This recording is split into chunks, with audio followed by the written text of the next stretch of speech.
प्रताप अपनी लाडली बेटी नेहा के लिए बेड टी लेकर उसके पास जाता है और अपनी बेटी से कहता है, अरे मेरी प्यारी सी बच्ची, चलो अपना चांद सा मुखड़ा अपने पापा को दिखाओ। तुम्हारे पापा तुम्हारे लिए बेड टी लेकर आ गए हैं। चलो चलो जल्दी उठो बेटा। गुड मॉर्निंग पापा, आप कितने अच्छे हैं, रोज मेरे लिए बेड टी लेकर आते हैं। चलो उठो, तुम्हें हॉस्टल भी जाना है ना। पापा कितनी जल्दी छुट्टियां खत्म हो गई, मुझे ना आपको छोड़कर जाने का मन ही नहीं कर रहा। मुझे पता है बेटा, पर पढ़ाई सबसे पहले। चलो अब जल्दी से उठो, नहीं तो लेट हो जाओगी। और जल्दी से अपनी चाय खत्म करके रेडी होकर नीचे आ जाओ। अपने पापा की हाथ की बनी हुई चाय पीकर नेहा जल्दी से अपने हॉस्टल के लिए रेडी होकर नीचे आती है, पापा के पैर छूती है और गले लगते हुए कहती है, पापा आप भी साथ चलो ना। अब मेरी बच्ची डॉक्टर बनकर ही वापस आएगी, और जब मेरा मन किया करेगा ना, तब मैं तेरे हॉस्टल आ जाऊंगा तुझसे मिलने के लिए, ठीक है? हाँ। इतना कहकर नेहा अपना बैग उठाकर हॉस्टल के लिए निकल जाती है और वहीं अब पढ़ाई करने लग जाती है। ऐसे ही कुछ समय बीत जाता है। एक दिन उसकी मुलाकात मोहन नाम के लड़के से होती है। मोहन भी डॉक्टरी की पढ़ाई कर रहा होता है। देखते ही देखते उन दोनों के बीच काफी अच्छी दोस्ती हो जाती है। वो पूरा समय साथ बिताते, बातें करते रहते। एक दिन नेहा मोहन से कहती है, मोहन हमें शायद अब नहीं मिलना चाहिए। मैं यहाँ पढ़ाई करने आई थी, लेकिन तुमसे दोस्ती हो गई और हम दोनों की दोस्ती कुछ ज्यादा ही आगे बढ़ रही है। मुझे अपने करियर पर फोकस करना है। प्लीज तुम भी अपने करियर पर फोकस करो और मुझे भी करने दो। पर नेहा, पढ़ाई से हमारी दोस्ती का क्या लेना देना? हम पढ़ाई कर तो रहे हैं और हमारी दोस्ती एक जगह है। नहीं मोहन, अब हम एक दूसरे से बात नहीं करेंगे। नेहा की ये बात सुनकर मोहन चुपचाप वहां से चला जाता है। ऐसे ही कुछ दिन और गुजर जाते हैं, जिसके बाद मोहन नेहा के पास आता है और कहता है, नेहा, मैं तुमसे बहुत प्यार करता हूँ और मैं तुमसे शादी करना चाहता हूँ, और इसीलिए मैं तुम्हें अपनी माँ से मिलवाना चाहता हूँ। मोहन, मैं... क्या नेहा, मुझे पता है तुम भी मुझसे प्यार करती हो, फिर दिक्कत क्या है? मोहन, मैं तुमसे प्यार करती हूँ, लेकिन मैं यहाँ पहले अपने पापा का सपना पूरा करने आई हूँ, और वैसे भी पापा लव मैरिज के अगेंस्ट है। मैं चाहकर भी तुमसे शादी नहीं कर सकती। नेहा, तुम उस चीज की टेंशन मत लो, हम लोग तुम्हारे पापा को मना लेंगे।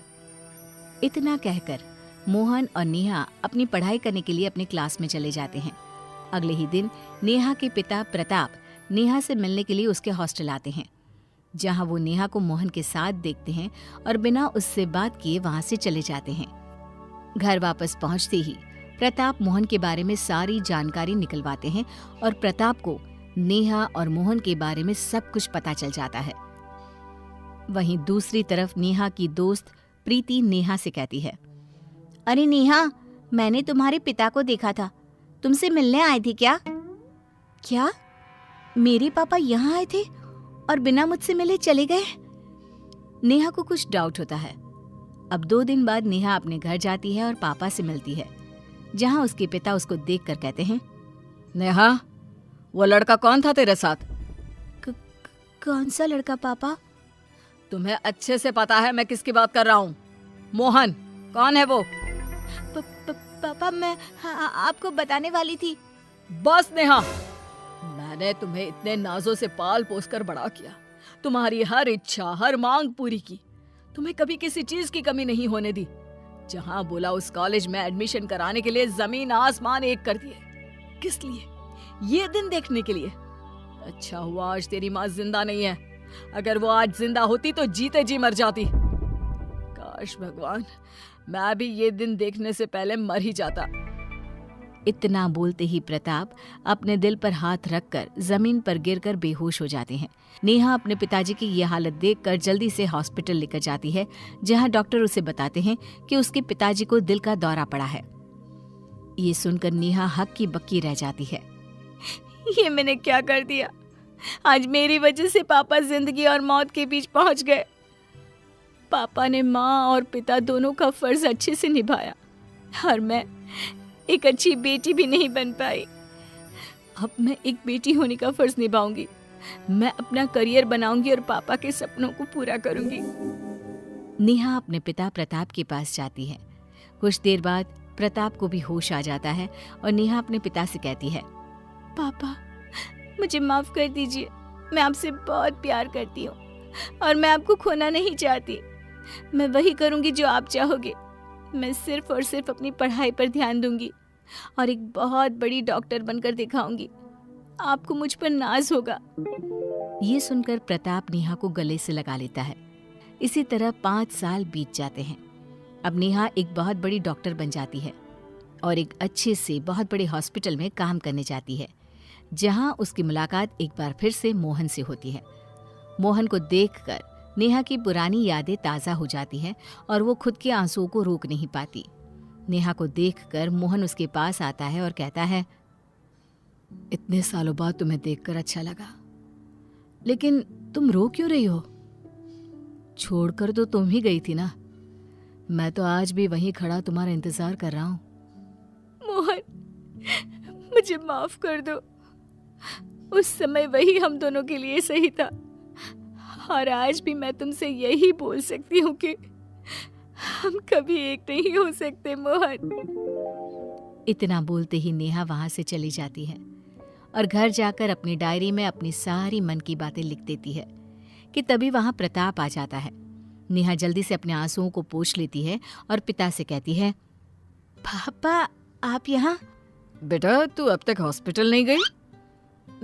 मैं हॉस्पिटल गई थी पापा, लेकिन कुछ काम याद आ गया इसलिए मैं आ गई। अच्छा, मैं चलती हूँ। ये बोलकर नेहा वहां से चली जाती है। प्रताप अपनी बेटी की डायरी पढ़ लेता है, जिसके अगले ही दिन वो नेहा की शादी की बात शुरू कर देता है। नेहा भी अपने पापा की खुशी के लिए एक बार भी बिना कोई सवाल किए या लड़के की फोटो देखे बिना शादी के लिए हामी भर देती है। दिन बीतते हैं और शादी हो जाती है। अभी तक भी नेहा ने अपने पति का चेहरा नहीं देखा होता। शादी के बाद ससुराल पहुंचकर जब नेहा अपने कमरे में जाती है तो वहां मोहन को देख हैरान रह जाती है। तुम यहाँ क्या कर रहे हो? मुझे कुछ समझ में नहीं आ रहा। ये तुम्हारा घर है? कहीं मेरी शादी तुम्हारे भाई से तो नहीं होगी? मेरा कोई भाई नहीं है नेहा, और रही बात शादी की तो वो मेरी हुई है तुमसे। क्या? ये कैसे हो गया? जिस तरह तुमने अपनी बेटी होने का फर्ज निभाया, उसी तरह जब तुम्हारे पिताजी को पता चला कि हम दोनों आज भी एक दूसरे से कितना प्यार करते हैं, तो वो हमारे प्यार के आगे झुक गए और खुद आकर उन्होंने ये रिश्ता पक्का कर दिया और हम दोनों की शादी करवा दी। और तुम्हें कुछ भी नहीं बताने के लिए उनसे मैंने ही कहा था। क्यों, लग गया ना झटका?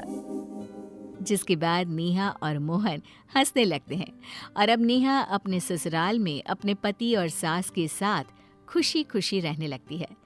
प्रताप भी अपनी बेटी की खुशी में खुश रहते हैं।